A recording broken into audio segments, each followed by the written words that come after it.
And hello, movie lovers, and welcome to the show. With me, I have my good friend Rossie from her podcast and everything. I have her with me. It's a pleasure to have Matt Barnes on the show with us. This is actually one of the best sports documentary for the Holly Shorts Film Festival. It's fantastic to have Matt here to be able to talk about his documentary. So, with further ado, let's go on ahead. Let's talk to Matt about this film. We were just blown away by it, so let's do it.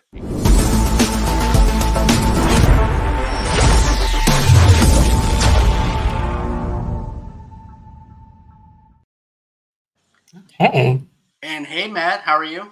Good. How you guys doing? We're doing we are fantastic. doing great. Yes. It's good to have you here. It was a pleasure to be able to review your film. Thank you so much for allowing us to make the shorts from the doc and do that stuff because it meant so much to us, and we wanted to make it just as special for you and everything too. No, thank you for taking an interest in the project and again really taking the time to watch it and kind of I think it gives people a real glance at what happened to me at 17 is the way I am at 44. And I think I've always been a misunderstood athlete, but bigger than that, misunderstood person. And I think this documentary sheds light on my passion, my reason, my love for family, and kind of what built me. Definitely. I can definitely see that though, because from where you came from and everything, you had to be that person and everything on the court, and also not only on the court but off the court too, and having to juggle everything that you faced with. I'm like, even I was telling Rossie about this earlier. Like, I got picked on in school, got bullied and stuff like that, but what you went through was 10 times worse than what I did, what I went through. And man, and you coming out the way you did and everything, and just like, look, I am who I am, and if you don't like who I am, fuck you then, because Yeah. this is, and I'm not here to please anybody. If you don't Yeah. like me, oh well. And I definitely like that mentality of that. I Well, just like, go ahead. I said, I just like that edge to you because of the fact that you see what you get, and that's what I love about honesty with people. It's Yes. hard to find that nowadays. Yeah, and obviously what you see is what you get. My majority of my career took place during pre-social media life. I don't even remember how far ago that was. Right. So, what you see, what you can get, what you see is what you get. Sometimes can be telling or just a piece of what you see because you never got an opportunity to fully hear from me the reasoning behind the actions or what I did. But my journey has been crazy. I was born in San Jose, California, in a very culturally diverse area. I'm Italian and black, but never was really around white kids until I moved to Sacramento at about 8 or 9. And although I still lived in a pretty mixed neighborhood, my parents at the time, and I didn't understand it until I got older, they always put me in white schools, and I used to hate it. Like, I didn't get it. As early as third grade, I'm being called nigger this, nigger that. Right. Confused that kids didn't want to play with me because of the color of my skin. I never saw that in San Jose. And, my mom was the consoling, baby, it'll be all right. And my dad's like, I can cuss on this, right? Yeah, Yes. you can. Go ahead. I already threw a few out there. My dad's like, fuck that. They call you a nigger, take care, fight them. And I'm just That's Right. what I like. I mean, because the mother's supposed to be there to comfort you and nurture you Yeah. and stuff like that. But I think that your dad needed to get, hey, look, you need to stand up, be a man. Otherwise, other people are gonna punk you and be like, hey, look, Yep. they're gonna take advantage of you. You need to end up standing on your own. You cannot be comfort. Otherwise, they're gonna walk all over you. And I definitely That's how Yeah. that's how it was for us. I lived in Merced as a kid, and we did the same thing, diverse neighborhood. But the white kids that did go to school with me, it was like a good friend of mine. But whenever you get into an argument, I remember being a kid, get into an argument with them. That's the first thing they would say. That is the first thing. And I remember going home and crying, and my mom that would really upset her because she's like, "What are you crying about? Is that you? Are you that?" But you know what that is. It kills you to the heart because that's my best friend. And going through that, and then the remember the song, Matt, a fight da da da da da, the remember that they would say that, and that was my best friend. But growing up in an area like that, we did the same thing, went to all white schools, my mom felt it was best for us to go to those schools. The education was better, but being the only Black girl in class, I remember times where we had to read Huckleberry Finn. And that book alone, when you're the only, all the white kids are looking at you because when they get ready to say, they have to say the N word, and when they get ready to say it, because it's in the book, everyone looks at you. And I remember that being uncomfortable, but my mom making sure that let us know that's not going to be the first or last time you're going to be called that. So that's life. And you just have to learn to deal with it. And also, they call you that because they lost the argument. They have nothing else to say. They're mad at you. So that's what they say to get you. And that was the one that would trigger you, because then I would start crying. So you telling your story was a little bit deeper, because your story sound like something that came from the 60s, the 50s. This was in 1998 that the big part of the race that you went through. I live maybe 15 minutes away from Del Campo High School. I live in Sacramento, out in Carmichael. I can't believe that happened here. Yeah, no, it's crazy. I mean, it started in 1989. I want to say third grade when I first got to Sacramento. And, as I was saying, my mom was a comforter. My dad's like, nah, fuck that. We're not doing that. Right. And at 9 years old, I started fighting for respect and racism.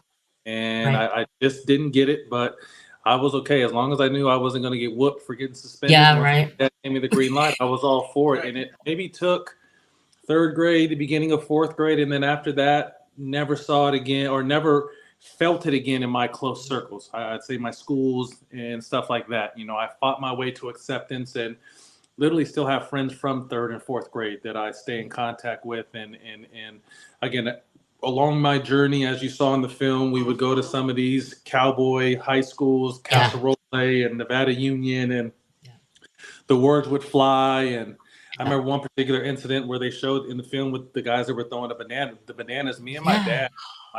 So I'm probably 16 or 17 at this time. My dad is in his mid 40s, maybe my age. And we got surrounded by 6 little cowboys, and we were ready to go until the police came. But it was just, again, it wasn't like I'm out looking for trouble, out looking for fights, but we're going to fight for that respect, and we'll die for that, and we'll die for that respect. You know what I mean? So it all kind of culminated, obviously, my senior year and what happened with my sister. But again, I think that was the point at 17 years old that, although I'm very proud of my Italian heritage and my Black heritage, I was looked at as a Black man, and I started to carry myself accordingly. And unfortunately, that situation right there, that black mark, that scar, made me question from there on out every white person I came in contact with.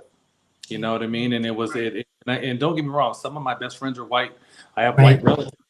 So it's, I say it's not. And oddly enough, obviously, we didn't address this in this film, but I got a lot of hate from the Black side too, because I wasn't Black enough. They would call me white boy, and then the white kids would call me nigger. So there was no in between. So literally, I was really fighting for acceptance on both sides. I've seen the best and the worst from Black and white. You know what I mean? So I think that's what really shaped me and wanted me to keep my circle tight, because it's not just a white and Black thing or a Black and white thing. Racism is alive in all cultures and all races, and it's unfortunate. Right. And I've seen that sadly over at my school and stuff like that too. And like I said in our review, I was never taught that way. I was never taught to hate somebody because they're different than me or anything like that. I'm here to actually accept people for who they are. And regardless of their race or what they believe or anything like that, because everybody's different than one another. And like you said before, they're afraid because someone else is indifferent than they are. So therefore, they're afraid of you more than anything else. And that's what I told a couple of my friends too. I said they're afraid because of the fact that you're different than them, and therefore they don't understand you. And that's their own fault, because they were taught that way. Racism is taught. It's not something you're born with. Absolutely. And that's how I always feel. And there's something that you mentioned in the doc that really inspired me though too, was the fact that how you had to fight every single day was like an audition for you and stuff like that. When it came down to going to college, then you were drafted, and then you weren't. It's like, well, what the fuck? What do I do? It's Right. like, and then I felt that way though too myself at one point, where it's like, what the fuck do I do? I'm like, I know what I want to do, but everything, there's like brick walls everywhere, and every single Yeah. day is a challenge. And you're faced with the racism on the court. You're faced with the one place that you think that you can go outside of school and everything, and Right. now you're in this neighborhood where you have a white Yeah. supremacist coming at you and everything, and you think that you're safe now because you're at home, and now you have that happen, and then now you're having to move because of that situation. It's Yeah. that's just mind boggling to me. Yeah, I mean, I think, everything I faced as a young child at 10 and 11 years old, and again at 17, going on 18, prepared me for this cold world and this blessing of a journey that I had. Yeah. I had to fight for every inch in the NBA, and to be able to fight and claw for 15 years. The average NBA career is 2 or 3 years. So to be able to fight, Wow. I literally fought. I mean, I fought the whole time, but I was literally fighting for a job the first 4 or 5 years. I was on 1 year deals, until I finally cracked the code and got a 2 year deal. Then I got a 3 year deal. And then, Right. after I had made it, but I was, able to exhale somewhat. So I think my early years prepared me for what was ahead. If I didn't face that kind of adversity, that NBA grind was real. And, my first 4 years kind of bouncing around and not getting a chance to play. If I didn't have that fight and that chip on my shoulder that was instilled in me as a young kid and as a teenager, I might have quit, because it wasn't easy. I wasn't playing.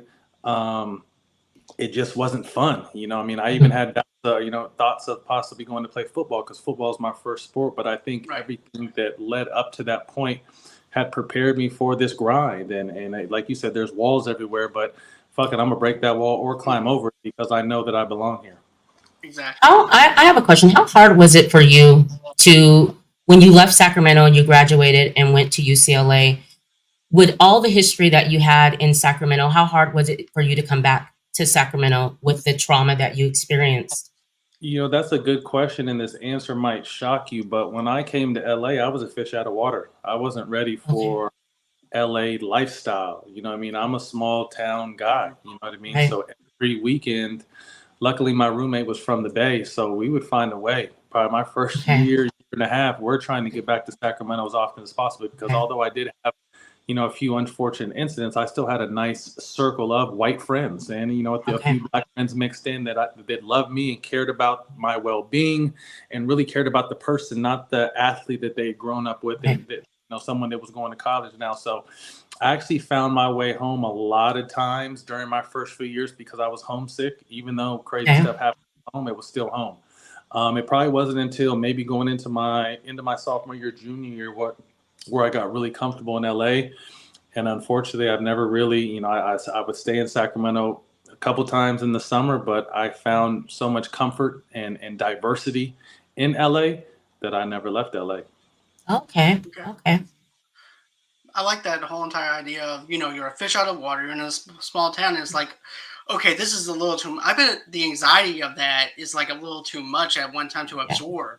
To the point, it's like, It's, look, I got it's look, guys, deuces. I need to go back to my little small town for a right. minute and Yeah, let me you got to rethink find stuff. comfort. You got to find comfort where Right. you can. In my situation, as my college coach Steve Lavin was in the film, and I was playing a lot at one point, then I wasn't playing a lot. And I'm like, damn, did I make a mistake by going here? And when you're 17, 18 away from home, your mind is running crazy. So the only place I knew to kind of go back and reset was, and I'll tell you, I'll drive 6 hours just to hang out for 4 or 5 hours and drive 6 hours back. I just needed Wow.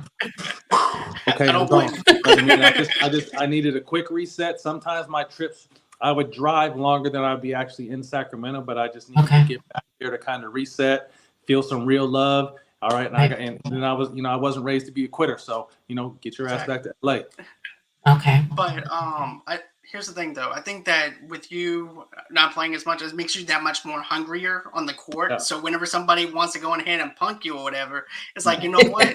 I'm in this now, so you have me on the court, so you better Yeah. watch out. So Yeah. that's what I got out of Yeah. it, was your energy and your drive, which Yeah. is something that I really loved about Yeah. your playing style and your passion.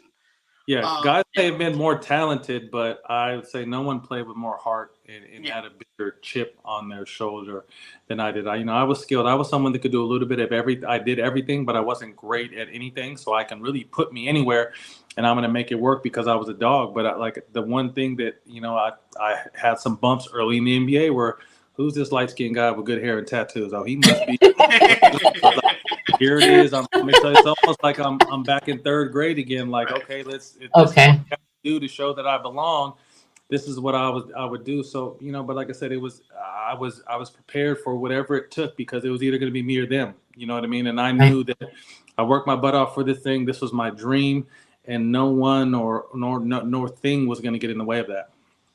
What about with the documentary? How did that come about? What made you want to tell your story? Because I agree with you. I think a lot of people I talk to that are Kings fans, Warriors fans here in Sacramento, they were telling me a little bit about you, and they're like, he's the guy that you want on your team. Like he's that guy that you definitely want on your team to have your back.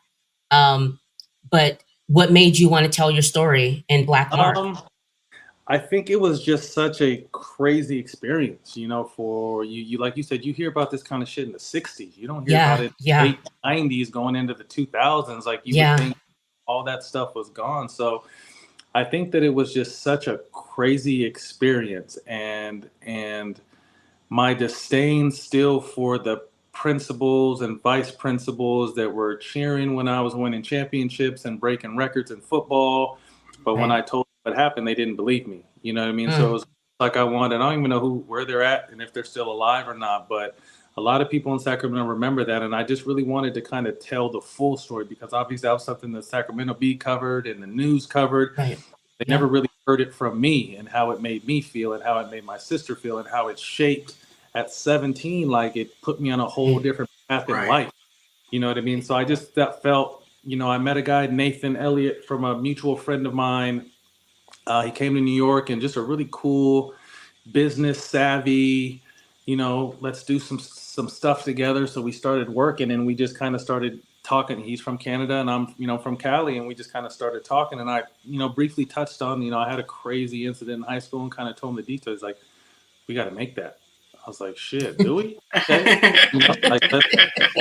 Let's make it, and the fact that we made it 3 years ago and it didn't really catch eyes or win, but we really did, we did a couple soft launches and I hosted a couple events, but we really didn't push it probably. Like now that I'm in the space of content and selling shows to Amazon and shit, I didn't really know what to do. He was new with it and I was definitely new to it. So I really didn't know the path. So, we've been sitting on this project and kind of tinkering with it for maybe 2.5 years. And then Nate's like, hey, I want to put it in a film festival. I'm like, shit, we still got that? I kind of almost forgot about the project. So, he's like, yeah, there's a project, there's a film festival in LA. And I was like, okay, dope. And I was like, what's the dates? And I'm like, my calendar was clear. And he's just like, how about we build a whole event around it? He's like, how about you bring your show and we'll do a show. So we, I called my brother Marshawn Lynch and he came and we did a live show right after the screening, so kind of made it an experience. Obviously you want to come see the show and feel the show out and see what it's about, and it left everyone,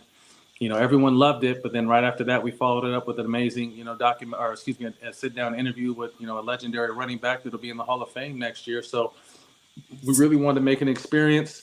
I went and did a few other panels for the Holly Short people and shook a lot of hands, met a lot of people, and was just in, like, everywhere I was walking, yo, we love your film. We love your film. We love your project. I'm like, cool. Like, I never expected to win anything or even for this to even actually really see the big time light of day. But I just knew everyone who had saw it up to that point appreciated it and respected it.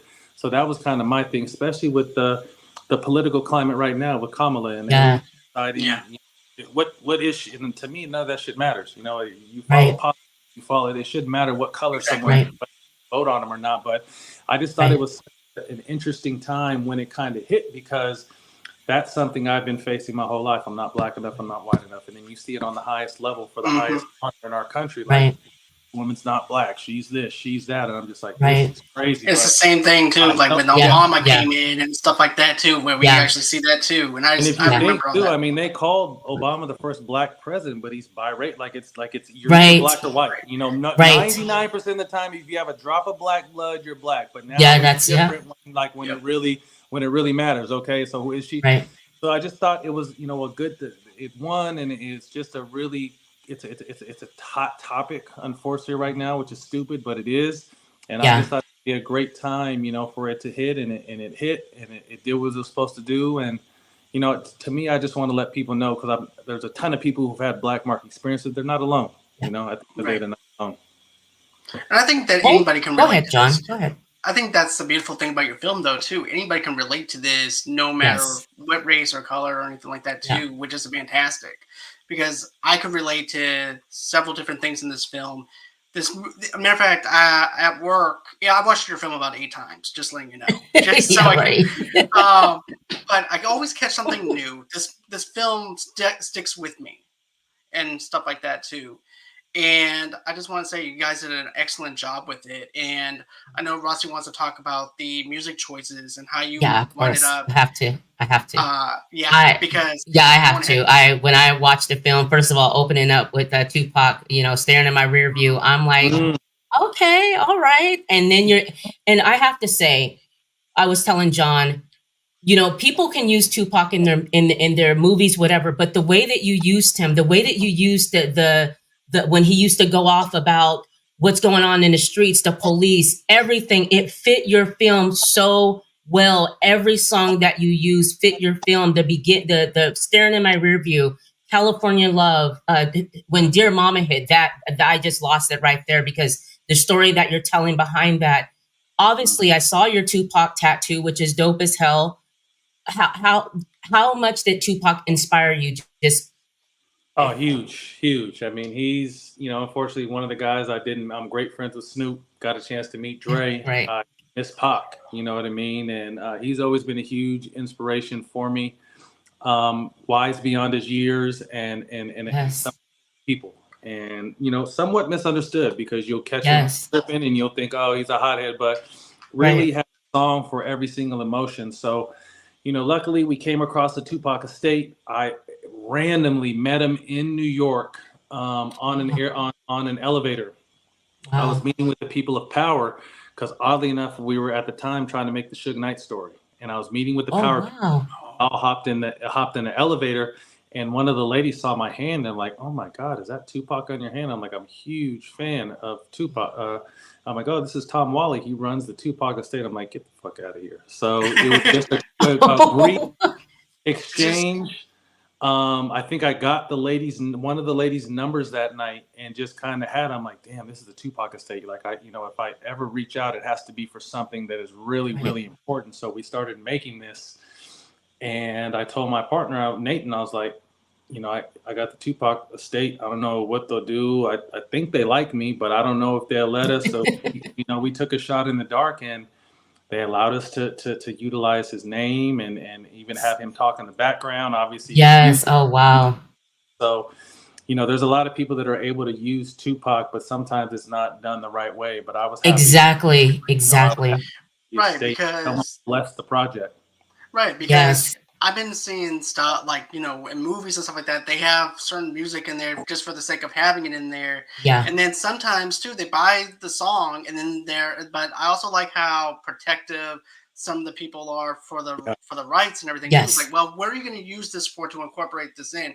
Is there going to be a death scene? Is it going to take place in a diner? What's the deal behind it?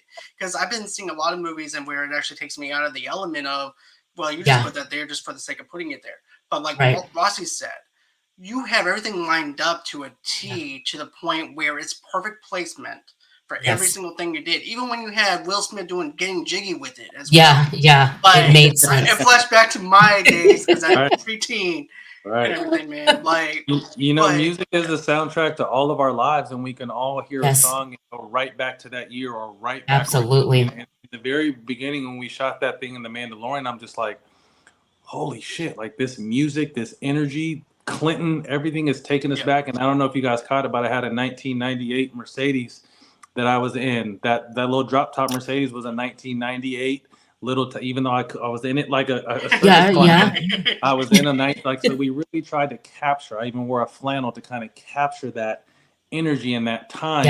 And the music spoke perfectly to that time. Yes, it really did. And watching you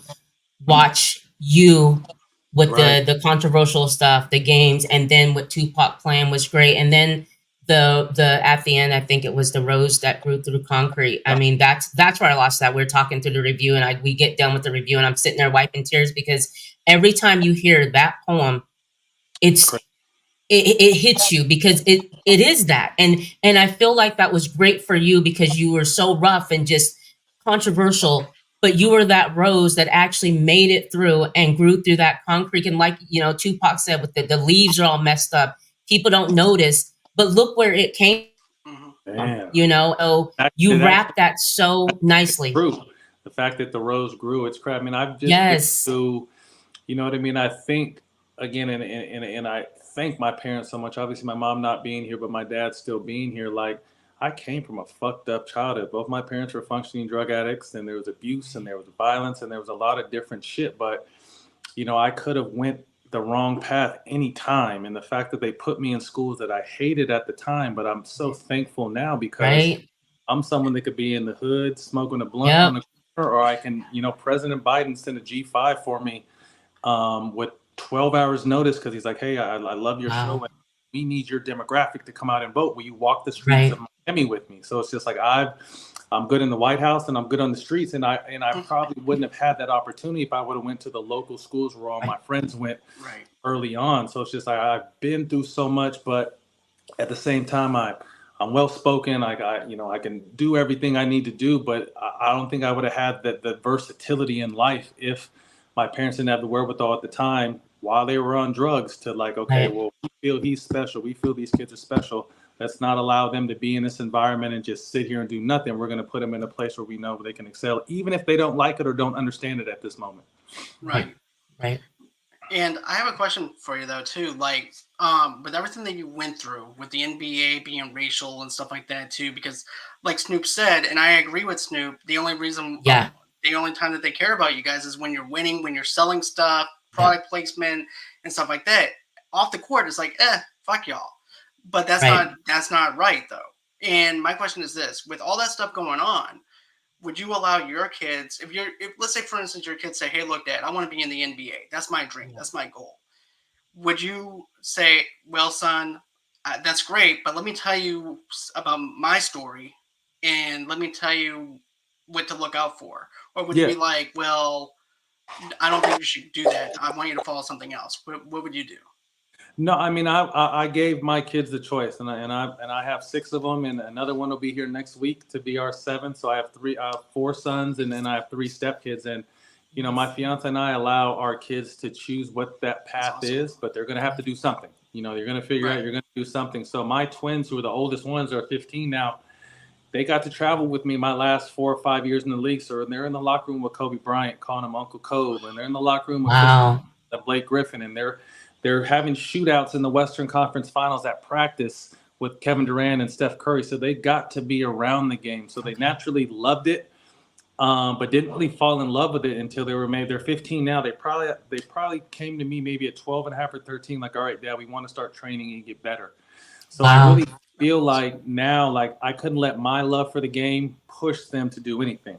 Because again, I wanted them to be able to decide, because at the end of the day, if it's all my love, they're going to burn out, or if they do aspire to be it, they're not going to make it because they don't love it. So I know that they love the game. So I almost feel like having a dad that did it is a cheat code, because it's something they want to do. And yes, I've told them my story. I don't actually think they've watched this film, but now that you mentioned it, I'll probably have them actually watch this. I've kind of told them a little bit about this and what actually happened, but I'm going to support them. And the question you ask is, they give, like Snoop said, they only give a fuck about you when you're doing certain things, but that's all business. At the end of the day, it's not just the NBA. That's all. Right, because even at my job, everyone's like, well, they're all in these cliques and stuff like that, and I don't get down like that at all. I stick to myself. Pretty much okay, here's your supplies, deuces, I'm done. And I said, all we are at the end of the day is a badge number, and that's it. Yep. So how do you flip that? How do you multiply that? And like I said, I was able to get 15 years out of a company at the end of the day that really didn't give a fuck about me, but they gave me an opportunity. So I made the most of that opportunity. So again, my twins' dream is to play in the NBA. One of my sons wants to play in the NFL. My littlest one says he's going to buy me all kinds of Lamborghinis because he's playing in the NBA. So, my job as a father is to guide them. And like you said, the most important, and it's funny, I tell all, because I coach my kids in the summer, I tell all my parents, I don't have time to teach your kids skill set. I'm too busy. They have to do that on their own, but I'm going to teach them the most important part of the game, which is mental and how to deal with all the bullshit. There's so many pitfalls now. I mean, luckily we didn't really grow up with social media and all the and all the BS. We just got to it. So my whole thing with, coaching these kids, I've been coaching my twins since they were 8 years old, is the mental side. They're going to talk shit about you. They're going to boo you. They're not going to like you because I'm your dad. They're not going to like you because you got a little fame. They're not going to like you because you play on a good team. They may not like you because of the color of your skin, although you can't really tell who twins are. But there's a lot of different things that are going to come at you. But it's here, because once you make it to any professional sport, everyone can do everything. But what's going to progress your career and last that longevity is a strong mind. So I'm huge on teaching mental discipline and mental focus and being able to block all the BS out. That's a great thing, because nowadays I feel like everybody's concentrating on book smarts and not on the street smarts. Street smarts. Yeah. And you need to have counterbalance both of it. Has balance. But Absolutely. if anything, I would think the street smarts is more important than ever now, because Absolutely, yes. Exactly. College, Yes. We all used to, what Kanye say, you got 5 degrees on the wall and can't do shit with them. You know what I mean? We all aspired, our generation aspired to go to college and get a degree. Now they're showing that you don't even have to go to college. Yeah. You can become whatever the hell you want to become. Yes. So I think more of a street hustler mentality, but still you have to have that education alongside of it. And I also feel like, too, it makes you that much more hungry for it, too, especially when you have that mentality, too. It's like, I want that drive and that energy. If something's just, I was taught, nothing's ever handed to you. Everything is Of course, you have to work for it. Yes. Right. And that's the mentality that I have. Like, if it was just handed to me, everything that I had, I wouldn't appreciate it as much. Not at all. Or anything like that. And I think, too, I mean, this is not to brag on myself, but I think, like, I'm an American dream from a standpoint of, I wasn't the LeBron James or Kobe Bryant. I was a role player. Right. You know what I mean? And that role player is a nasty grind, team to team, new city. How do you find your way? How do you fit in? How do you blend? And the fact that I was able to hustle that, and then after, most role players you never hear from again. There's plenty of role players that, shit, what happened to so-and-so?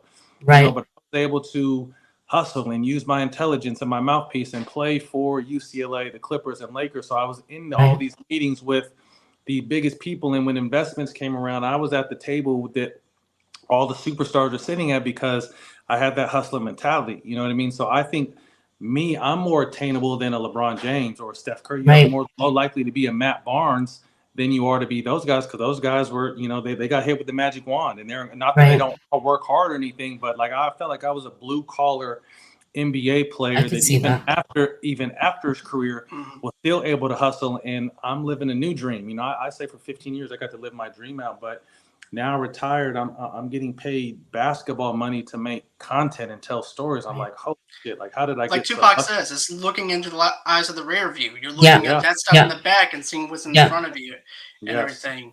Absolutely. And also, really quick, activism, because here in Sacramento, when the things went down with the what is it, Stephon Clark? I think his name. Yes. So you also deep in the community. Are you like that in LA as well? Wouldn't you call yourself an activist, because you do stand up for those people? I do. I'm supporting everyone from a distance. Every once in a while, I will get out there and walk the streets. But I just felt it was very important in Sacramento. My auntie had her throat slashed and killed in Oak Park, where he was killed. So that one touched home, and not the funny story, but the story behind that was, we were in LA, and I was watching CNN in the morning, and the twins were with me, and they were maybe I don't even know how they are. They were maybe 9 or 10, and they were playing on their iPads. But this story was, they showed it several times, just the cops unloading on that guy. Yeah. And twins were like, "Daddy, why did they shoot him? Because he was black?" And I'm like, damn, what do I tell him? You know what I mean? And the George Floyd thing happened. Daddy, did they kill him because he was black? I'm like, damn, you know what I mean? And obviously you don't want, because I remember shit my parents told me at 7, 8, 9, 10. So you don't want to, police. You don't No. want to give them that, but you have to give them a real explanation. You know what I mean? So it just felt like, okay, this is really in my hometown. I know that I had some hard times there, but I also know my voice and my presence will go a long way. So Right. shout out to my brother Dion Taylor, who organized it. But I definitely felt just being there and getting a chance to meet the family and walking the streets and talking to the community went a long way. You know, I've been to some protests out in LA and done some different things. And, you know, I told myself at 30, 15, 14 years ago that, you know, my goal was to be the mayor of Sacramento by 50. Obviously, kind of taken different paths and different things that popped up, but it's still in the back of my mind to possibly really run for a real position, whether that be, you know, mayor or Nice. something possibly even higher, just because I want to see change. I want to be able to give back. I want to help. And a former NBA player, Kevin Johnson, was mayor of Sacramento. And at the beginning, it wasn't so much about the policy, because I didn't know about the policy. I didn't talk about policy. That shit wasn't talked about in my house. But I saw that he was going in this same community, Oak Park, and was changing it around. Yeah. He was cleaning it up. He was bringing business there. He was doing a lot of different things. I'm like, yo, that is so dope. If I can do that, I want to be able to do that. So, I mean, that really, what he did really inspired me, and it kind of just got my wheels turning. So I'm very involved. I work with a group called Project 68, and I travel around the country encouraging people to register to vote and actually vote, but then also educate them. You know, we're not telling them who to pick. You know, I'm definitely not going to Trump. I'm not telling them who to vote for, but I'm telling them to do your research, educate yourself, because, you know, Rossie, you know, we didn't grow up talking about politics at our table. No. We were worrying about what we were going to eat for dinner. We had. So we were never meant to be in this space. And I think when you get in this space, it's a bit overwhelming. So, you know, my whole story is, you know, me jumping in and trying to learn as much as I can in the catch-up game is to, you know, vote local and statewide. That's important. Around, you can really learn and engage. And if you know, your hunger grows higher, you can go to the federal level. So, you know, politics is something that is kind of, I'm playing a little bit with, you know, obviously with my family expanding and the need for me to be around. I'm not sure if it'll be 50 or later, but it may be something that I do want to dabble in, only to give back. I want to be able to give back and help people. And that's something that I noticed on your IG, though, is how politically outspoken you are, and something I respect about you, because most people are like, oh, I'm going to shy away from this. But I like how you're even on IG doing that. I'm like, I commend you for that. Because there are people over there that's like, I don't know if I want to touch on that. And I think that's a great thing to do. And here's the thing. I also grew up at a round table at my house. And all my parents wanted to do was just concentrate on me being a kid. We never mentioned politics or anything like that. My job was to go to school, make sure I make the best damn grades I can fucking get. Be a kid. And that's it. Be a kid. Right. And that's it. And, you know, and I ended up getting into politics and stuff like that. Like you said, going out into the town, learning different things about how the town operates. I remember sitting in matter of fact, in my town, okay? I live in a small town too. And I remember my mom and we wanted to get this dirt road, because we would always break down to this dirt road, this country dirt road. And so we're going to go to the courthouse. But in order for us to talk about what we wanted to fucking talk about, we had to sit through 100 other stupid stuff to get to what we wanted to do. Right. And at that point, that's what they want us to do. They want us to fold and be like, that's it. Right. So I understood from an outlook like that, which I appreciate my mom bringing me to the courthouse at an early age, to where I can learn how politics is run. Yeah. And also too, even whenever you look at the activism that you've done with your own community and stuff like that too, you know, in the Bible says, peace be with the peacekeepers. Here's the thing. It's not about, oh, I got to be peaceful or anything. I don't want to upset anybody. No, you have to stir up something within your own self, and also stir up something within everybody else's body to do what you do. And that's what being a peace. Sometimes you have to stir up shit just to get stuff done. You have to be heard. And you have to ruffle feathers. Go ahead. Oh, I was going to say, I also love the fact of how you mentioned the police, how they're afraid of us and we're afraid of them. We need to make a change to where they get out of their cars and they walk the community. Back in the 50s and 60s, they call them officer friendly, where he got out the car, he knew everyone in the neighborhood. I do feel that that is so true. We need to get back to that, so that when a cop is in an all Black neighborhood or an ethnic neighborhood, they know you. They know you. They know who you are at 16, 17 years old, to where it's not a threat. and then we don't feel threatened. And so I love that you mentioned that, because I feel that's a big part of going into a neighborhood where you don't know the kid, so you're scared of the kid, and the kid has a freaking phone in his hand and you unload on him. Yeah. They need to know the community, and the community needs to know them. And that is a huge part. Walk the community streets and know the people, know grandma, know the sixth grader, know the one that's going to be a senior next year. You should know those people because they're in our communities all the time.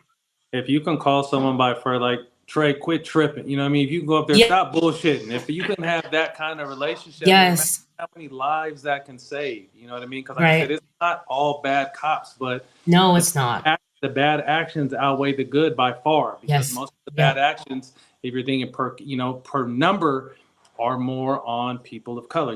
Obviously more white people get killed because there's more white people. If you're talking about per, it's just like, if we can get in these communities and know their first name and know the fact, most of the time these people have no guidance. So even if you're a cop and you're giving guidance, that shit goes a long way. But unfortunately, we've kind of lost that, and policing is just a business now. This is my pay. It's all politicalized, and they got to get home safe. They got to get home safe, just like we want to get home. But something's got to give from a standpoint of just kind of know where you work, know your community. Like for the NBA, we have so many season ticket holder meetings, so the fans get to really know us and really kind of come out.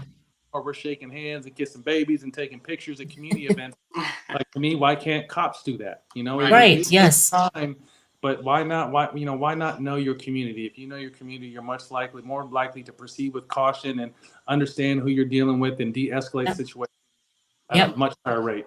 Right. Absolutely. And also too, I grew up in the dance programs, stuff like that in high school and stuff. So we used to have a police officer that used to come down to the school and say, "Hey, look, I'm officer da da da da." And he would actually know every single student by name because of the fact he showed his face and showed, "Hey, look, I'm different than the other cops and stuff like that." I care. I care. There you go. Yep. But Matt, I know that you have a busy evening and everything too. I know that you have to pick up your kids and stuff like that. So no, I'm good. I mean, I probably got like another 10 minutes if you guys need me. Awesome. I'm good. Okay. I do want to know, when can people see Black Mark? Great question. We're gonna throw it in a couple of film festivals and see if we can, acquire some more awards. But we're actively shopping it, so we have a few distribution platforms that we're going to be sitting with. But we kind of wanted to, stack up the accolades before we go in there. So there were some actually people there that have some interest that we have meetings set for next month. So we will see. Nice. And another question. Sorry, John. No, you're good. I mean, since we've gotten through this. I have a question. Is this live? Are people watching us? Yeah. Oh yeah, this is live. No. Okay. We go live. Yeah, these are all the people that are watching you. They've been waiting. We have people waiting before you came on. You want to do some questions with the fans? I'm down. Like I said, I got about 10 or 15 minutes. So all right. Yeah. Hey Kevin, for real, Beth. Hey, the floor is now open to you guys. What do you want to ask Matt and everything? Because we geeked out over his documentary. It's now time for you guys to geek out with Matt and everything too, because this documentary is just fire. I was telling Kevin about this from the Rails for Real podcast and everything. I said, "Look, man, you got to see this. This documentary is fantastic. It's the best damn documentary I've seen all year." All the people I've talked to that are Kings fans that I work with, this is what they want to know. They want to know the time that you took the ball and you went like that to Kobe and he didn't flinch. Everyone wants to know about that story. What's behind that? Were you and Kobe friends? Can you tell me just a little bit? Because that's what all the guys want to know. We became friends after. I wouldn't call it friends before. We had known each other. Kobe, came to LA in '96. I came to LA in '98, and it's well documented that he really didn't get along with the whole team. He was the kind of out. So he was at UCLA a lot, because we were the similar age, So he would be hanging out, eating, working out, playing, So I got a chance to get to know him. I wouldn't call it a friendship yet, but it was always a mutual respect. So when I got to the NBA, he was the target because I missed MJ by 1 year. So Kobe to me was him. So, it was always just I look forward to every night getting a chance to go to battle against him. And in that Orlando game was, the season before, both teams played in the finals. So obviously we're in March, we're heading towards the playoffs. It's a physical game. It's a lot of action. And Kobe, God rest his soul, he was just a motherfucker, man. He was obviously physically unbelievable, but he was also played the mental mind games. So he's elbowing Okay. you, grabbing you. He elbowed me like 3 times on one play when I caught a dunk tip on him, and the rest didn't call shit. So I got to the point, and it's funny because unfortunately, we did his last interview, and I told him, like, motherfucker, I was ready to fight you. All the shit you were doing, like, I was ready to really fight the dude. So, when I actually faked the ball, it wasn't like, hey, I'm gonna fake the ball in his face. Like, I wanted to Okay. play the fucking ball in Oh, his okay. face. But I faked it. But oddly enough, after that, we go to the Eastern Finals. We lose against Boston. They go to the Western Finals. They win, and then they beat Boston in the finals. I'm a free agent that year, and I'm about to go. I'm in Orlando, and then I get a call from Pat Riley that he really likes what it is, and this is the year that they're building LeBron, and the Big Three are coming to Miami. So he's telling me these lineups, and it's only a couple-hour drive from Orlando to Miami. It'll be easy move for the family. And then one day I get a call from a number I don't know, and I don't even answer numbers I do know most of the time, but I get a random call, and I answer the phone, and it's Cove, and I'm like, who the fuck is this? He's like, Cove. Like, yeah, who the fuck is it? It was him. So we kind of started talking about, I congratulated him on getting a championship, get that championship, and he just told me, he's like, I really like the style, I like how hard you play, and he's like, anyone crazy enough to fuck with me is crazy enough to play with me. There you go. Do you want to be a Laker? No bullshit, right hand to God. And I said, hell yeah. I grew up in Cali, in Sacramento. I kind of became a Kings fan because you naturally adapt to the team that's nearest you. But I was always a Showtime Magic Johnson Laker fan. So, Kobe asked if I wanted to be a Laker, and I'm like, hell yeah. I'm like 3 or 4 days later, I was in LA signing with the Lakers. So wow. that situation kind of turned us into teammates and then brothers. We were inseparable. They'd say I was the only person who used to get Kobe to go out. I didn't know that, but he would always, we'd go on the road like, MB, what are you doing? I'm like, bro, I'm gonna go smoke in my room real quick, and then let's do something. He's like, all right, hit me when you're done. So we would be going out in different cities and hanging out. And like I said, from the jump, he was always so gracious to the twins. Like, twins met him at 4 years old, and from the time he met them, every single shoe drop, he would send shoes to them. Every single, never failed. Really? They started playing basketball, he'd send them to their whole team. So he was just super dope. And, obviously he started coaching Gigi after a while, and everything was out in Orange County where he lives. So we would talk, every other weekend we'd play a tournament. We would talk like, yo, what time you play? What time you play? There'd be times where we would play, because we were younger, we would play the 8 or 9 o'clock game. He may not play till 11 or 12. He would come 2 or 3 hours early to watch 8-year-olds. And I'm just like, wow. Kobe's coming to watch the twins. It's crazy. So he really just built a real friendship and brotherhood that was amazing up until his untimely death. Right. We went from competitors to nearly fighting to teammates and brothers. So I definitely cherish that. I had to really get to know him because I got a chance to know Kobe. The world got to know the Black Mamba and the killer on the court. I got to know the joking, the dad, the coach, the businessman, the other side. He let this guard down for me, and I'm forever thankful for that. That's awesome. You want to read? Yeah.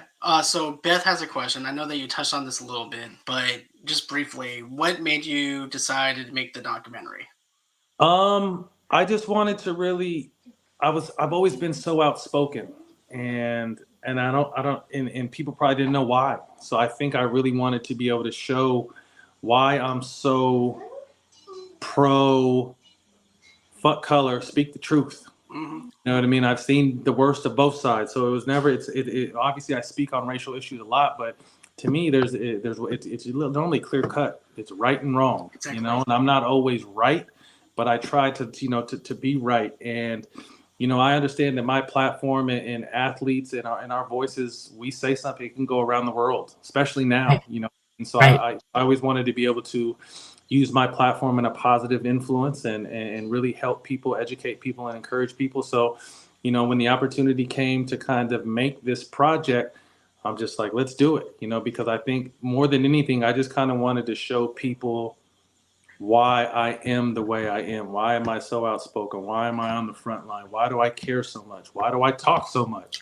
Is because I've been through a situation as a teenager where I was nearly killed because of the color of my skin.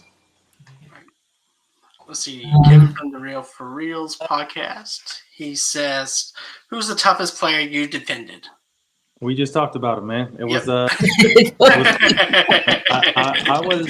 was I was so fortunate to be the guy every night that had to guard the best player. You know, a lot of people want to go out every night and I want to score 20 or 30. And yeah, that shit crossed my mind. But every single night I'm guarding Kobe, Carmelo, Kevin Durant, LeBron James, Paul Pierce, Dwayne Wade, Ginobili. Paul's a hard one to defend. Yeah. Paul's a monster. You know, you name it. Like that was my game within the game every single night. You know what I mean? So I just feel I was so blessed to every night, like I guarded the best players in the world every single night, and I enjoyed that shit to death. Let's see. Kevin also says that Barnes had great defense and was very smart with the shot selection. Huge piece of the puzzle to deepen the playoffs. Yeah, to understand, like I think the hardest thing for people to understand, and it's funny because I went to UCLA and watched these young kids play basketball, and I spoke after, and you have to understand what your role is. Like everyone dreams to be Michael Jordan or Kobe or LeBron. Those motherfuckers are super special and super blessed. Everyone is not going to be like them. So I found early on when I was bouncing around early, like, what can I do really good? Like, I'm physical and I'm fast, so let me play. So I found my role. You know, granted, did I want to shoot more balls and did I want to score 30 more? Absolutely. Mm-hmm. But it just wasn't my role. So my role was to play defense, hustle, be physical, and knock down the shots that came to me. Could I have created more and got this and did that on the offensive end? Absolutely. But I was always playing with the best. I was playing with Allen Iverson. I was playing with Kobe Bryant. I was playing with Shaq. I was playing with Steph and KD. I was playing with Chris Paul. I was playing with Blake Griffin. So I was always playing with superstars. So how do I stay in there and be effective? You know, and so I had to play my role. So that's why, you know, a lot of people don't get an opportunity in professional sports to go out on their own accord. You know, a lot of people are forced out due to injury or just the phone stops ringing. I was someone who literally walked away from basketball with 2 years left on my contract. They still had to pay me, but no regrets because I knew that. We had some. I think he might have had a phone call and it got interrupted. Yeah, probably. But you know what though? It's just so amazing to be able to just talk with him and all this stuff. Right. There we go. There we go. My bad. You guys got me? Yeah. Yep, we got you. Yeah, we got you. Go ahead. So I want to say to Frank, to Andrew, and to Michael, question asked, because they were wanting me to ask that question. So guys, I asked that question, and thank you guys for your insight because everybody couldn't wait to tell me you're going to talk to Matt Barnes. Okay, ask him this. Okay, just to let you know, he's that guy. He's that guy that you want on your team, Frank. That's Frank. They'll do that. My job. Love you, Frank. He's that guy that you want on your team. Like he's a bad motherfucker, you know. But don't piss him off. Don't piss him off though, because he will come after you. So, yeah. Right. Yeah. So I was the guy that you hated to play against, but loved to play with. You know what I mean? Because I've always at a young age, my dad. You know, you protect your family at all costs. So I used to have to fight, even if my brother and sister won the fight. Like, if you don't get in the fight, I'm going to beat your ass. So that was drilled in my head. So now I'm at the highest level, and people didn't really mess with me. You know what I mean? It was always my teammates. So the $500,000 I lost during my career was defending a lot of my teammates. And a funny story, the only person that ever paid for one of my fines for me taking care of their shit was Kobe. That's cool. Oh, man. That's brotherly love right there. Yeah. That's no one would believe that because of the incidents that you had with Kobe. People don't mind blown. They wouldn't believe that you were that close. They wouldn't believe that you had that relationship with him and knew him like that. Because, like you said, that's what we're seeing. We don't know how close you guys were. We don't know the stories that you're telling us, which we really appreciate that because fans change their whole, that changes everything that they thought about you, what they thought about Kobe, because they all had in their mind, oh, I know they couldn't stand each other. I mean, look what he did to Kobe. Yeah. Mm-hmm. And here's the thing. I'm a Celtics fan, but I recognize game. Game recognizes game. And hands down, man, like, you on the court was the best thing. It was like watching a pay-per-view match just to see what would happen. Every single Yeah. time I would tune in on during the my playoffs and brother. stuff like that. Yeah. I was like, oh, he's going hard. Yeah, this is what I love. You About got. I mean, we talked about appreciating everything, and you got to think like I was drafted and cut, so I played in the D League. So once I finally got to the NBA, like I played every single game like it could have been my last. Like I just appreciated the moment because I was living the dream. Right. I know that you say you have no regrets, but do you have any regrets? Is there anything you would have done differently as far as getting into the NBA, just in life up until this point? I feel you've been blessed, got a successful podcast, but anything that you would have, you know, Anything I would have did differently?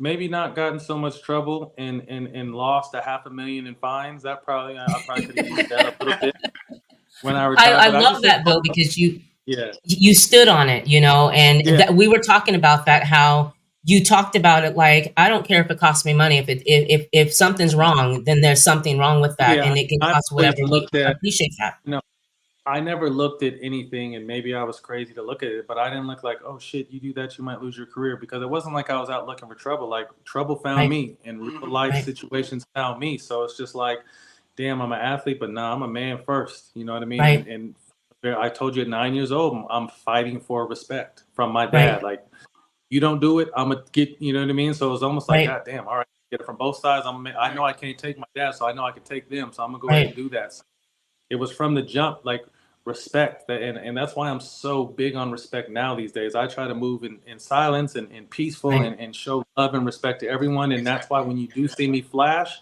it's because I've been disrespected, and I'm right, not a disrespectful person. right. Same here No, as I well. get that. Yeah. You No, could so, ask Rossie. Like I'm like peaceful. really easygoing and everything, but as soon as you piss me off, you get to see my Boston Yeah, attitude. Like yeah. Right. And we grew but up like still, that. My mom, yep, if you I got got you. into a fight and you came inside and you didn't defend yourself, it was either the option was you fight me or you go out there and handle it. And so we, Yeah, me being the middle child, I have a younger sister and older siblings. So it was my older sister that would go out and handle it, or yeah, my brother, because I was always a very passive kid. But then when I had to do that, because you're messing with my little sister, and now I'm the oldest in the house because my older ones are gone.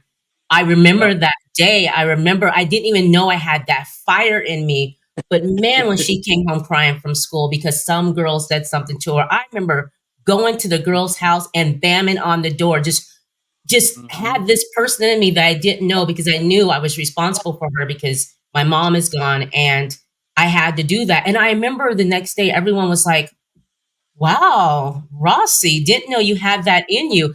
I didn't either, but you mess with my baby. Like that was You my never know. baby that you mess with. So I get that, Absolutely. but yeah, after that, always been outspoken, always, and people at work, you guys know. Right. Go ahead, John. But yeah, I can actually remember this though too. Someone was messing with my brother. It was a doctor's appointment, right? And someone was talking shit about my brother. And next thing I know, I go inside that room and I start wailing on this random stranger's kid because he talked shit about my brother. My mom's like, "Okay, we need we're gonna reschedule the doctor's appointment." He's like, Yeah, but yeah, it's like no one's allowed to talk shit about my brother other than me, and I'm not gonna let someone yeah. straight up Yeah. disrespect my brother. I'm the only one that I can the only one that could beat him up. I'm the only Yeah, one that pick on him. I mean, that was my Right, sister. My sister right, and I, at a young age, she was my little sister, but we fought a lot. But right, let someone try to disrespect her, it's gonna yeah, be. exactly, That's how that my whole black mark happened was, someone right. picking on my little sister. So exactly. And that's one thing back to Black Mark. That's one thing, like you said, John, anyone that watches this has Hmm. yeah, those type of bullying situations or whatever. So this documentary can relate And to his you leaders, wherever you were in your life. Something happened to you. It didn't have to be racial, but it could be older brother, little sister, but you can relate to this documentary. So I do want to say, and I do appreciate the fact that everything that you talk about, all the controversial things that you've been involved in, I love that you put it in a film. You put it in a film right in the beginning of the film. You show all the things that you were involved in, all of that, just the transparency of it. And I love that about you because can't no one say, people are asking me about it. And, well, did he say this? I'm like, yeah, everything you guys are telling me about that he was involved in, There's no, It's right in the beginning. He puts it out there. And like I said, I caught social media 13, 14. I was done in 17. You know what I mean? So a lot of the shit I was into was covered by one side. So I wanted people to hear it from me. And not that I condone violence or not that I always say I was right, but like I said, a lot of shit just happened to me and I reacted as a man, not a professional athlete. So the one thing you could say about me, like, there's no skeletons in my closet. You're not going to come bring some dirt that, oh, he did. Nah, you know all my shit. But the way I see it is this though, I feel like this. Like with every consequence, there's a reaction. It just so happens to be they learned that consequence behind that action really fast. Right. And I don't blame you. I really don't. I would have done the same thing that you did and everything and handled it the way that you did and stuff. But dude, you have a hands down one of the best documentaries out there right now. Absolutely. I commend you all the success that you're having with it. Congratulations for winning. Thank you. At the film festival for the Hollywood Shorts Film Festival. Dio and all of them are fantastic over there. Yes. But I wish you nothing but the best. Absolutely. Congratulations on your podcast. Black Mark, you guys will be able to see that soon. I can't wait for you guys to see that. You're going to love it, and you'll see a whole different Matt Barnes. And so we're looking forward to you guys seeing that and coming out soon. Goodness. Yeah, that, and we're trying to turn Black Mark into a series because, like I said, everyone has their Black Mark in their life. So look to cover sports, entertainment, and everything under that umbrella. So we're looking to turn that into a series. So yeah, hopefully, you'll be able to see mine soon, and hopefully you'll be able to see the series soon. But I want to thank you guys for taking an interest in the project and reviewing it and having me on your show. And I wish you guys nothing but luck. Thank you so much. Thank you so much. All right, guys. Have a good one. Bye. You too. All right. Wow. What a great dude, though. Matt is just fantastic. Absolutely. Just being able to just talk to us. And I like how straightforward he is, just how he was on the documentary and everything, too. He's just straightforward. And that's exactly what we need in today's time. I mean, very kind. Yes, very kind. Very kind, very thoughtful. Just, I mean, to come on our podcast, and to give time to us, Right. I had a great conversation. It was just a really good conversation. Like I said, the movie I probably watched 3 or 4 times, and it's good. I mean, he tells his life, and then things that we didn't know about him, which was shocking. The school incident, the racism that he's gone through, and then to be who he is today, raising kids, successful. Some people are just built, and those things are meant to happen. Kind of like when he said he ran into the state of Tupac, he met them, and how, what a coincidence that ended up happening. What a blessing actually that was, because it fit the film. Like he was meant to have him in the film. That was all meant those to missing happen. Right. It was like all those missing puzzle pieces just came together. Absolutely. It's like, my dream was to make this documentary. And they were finagling with it for about 3 years, he said. And then all of a sudden he gets in an elevator with someone that knows Tupac and also the estate of Tupac. And then all of a sudden this documentary is now coming together. And it just goes to show you that it's not a marathon, No, it's not a marathon. And it just goes to show you everything is in God's time, not in our time. And just because of the fact that we want things right away and everything, it doesn't happen that way. Success is not overnight. Rent is due every month. Yes. But yeah, I just have to say, just great, hands down. He gave an hour to us, and that was. I know we right. And guys, we were trying to get him out like in 40 minutes because we know he has a tight schedule, and for him to be like, no, we'll stay and talk, like. Even to allow us to have just more time and just to BS and talk about certain things, or even to share the story about Kobe. Like, I really enjoyed that. And then him interacting with the fans and stuff like that too. That was really touching to me, to see someone that's just kind-hearted and humble and just took the time out just to spend the night, just spend an hour with us talking. Yes. And I Yes. really love this. This was a great interview. I'm glad that we actually did this. I'm hands down one of the best interviews. I'm not bullshitting about that. Yes. This Oh, is of hands down. course. This Of is hands course. down one of the best documentaries I've reviewed this year. Right. Right. And there's so much layers to it. It will stick with you. Guys, whenever this game gets released and everything, tell me what Yes. you guys think. Email us at movieloversunite at Please. gmail.com. Email Rossie at rossiesclubhouse at gmail.com. Seriously, we want to know what you guys think. But yeah, I think that's how we're going to wrap everything up. Yeah. As Thanks far as for this coming goes. into the chat. Thanks for commenting. Yeah. Thanks for sending, and thank you, Matt, for allowing us to, allowing everyone to take questions. Definitely appreciate that. You guys had Same. some good questions too. Yeah. Thank you, Beth. Thank you, Kevin. Thank you to my wife, Brandy, who's always supporting me and everything too. I just want to say thank you. But yeah, this means so much to Rossie and I. You have no idea, Yes. Matt. Please come back on again if you're still listening. But yeah, that's gonna be it as far as this show goes. We will try and have more shows coming up next month. Yes. Still planning stuff out. So guys, that's gonna wrap everything up. I hope everyone has a great and safe night, and we'll catch you guys on the next one. See you guys. Bye, you guys. Later. Bye, guys. Thank you. Later.